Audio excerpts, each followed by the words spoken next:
بسم اللہ الرحمن الرحیم۔ السلام علیکم ورحمۃ اللہ وبرکاتہ۔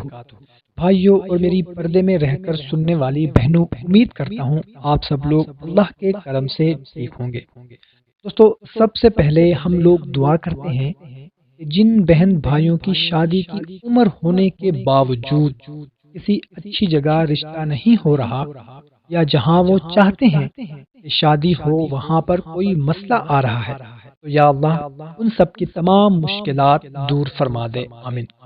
دوستو، آج کی ویڈیو میں جو وظیفہ میں آپ لوگوں کو بتانے لگا ہوں، یہ ان لوگوں کے لیے ہے جو چاہتے ہیں کہ ان کی ہونے والی بیوی یا ہونے والا شوہر نیک سیرت ہو، یا وہ جس سے شادی کرنے کے خواہش مند ہے اس سے شادی ہو جائے، تو وہ اس وظیفہ سے حاصل ہوگا۔ تو دوستو، بہت ہی خاص وظیفہ ہے یہ وظیفہ۔ آپ نے جمعرات کے دن کرنا ہے، اور اس طرح 7 جمعرات کے دن یہ وظیفہ مسلسل کرنا ہے۔ جمعرات کے دن سب سے پہلے 2 رکعت نفل حاجت کے پڑھنے ہیں، اس کے بعد 11 مرتبہ درود پاک پڑھنا ہے اول و آخر، اور اس کے بعد پارہ نمبر 29 کی سورہ مزمل 11 مرتبہ پڑھنی ہے، اور پھر آخر میں آپ نے وہی درود پاک 11 مرتبہ پڑھنا ہے۔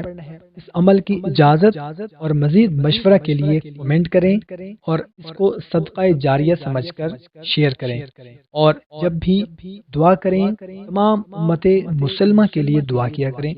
5 وقت کی نماز کو اپنا معمول بنائیں۔ ہمیں اجازت، ملتے ہیں ایک نئی ویڈیو میں، اپنا خیال رکھنا، اللہ حافظ۔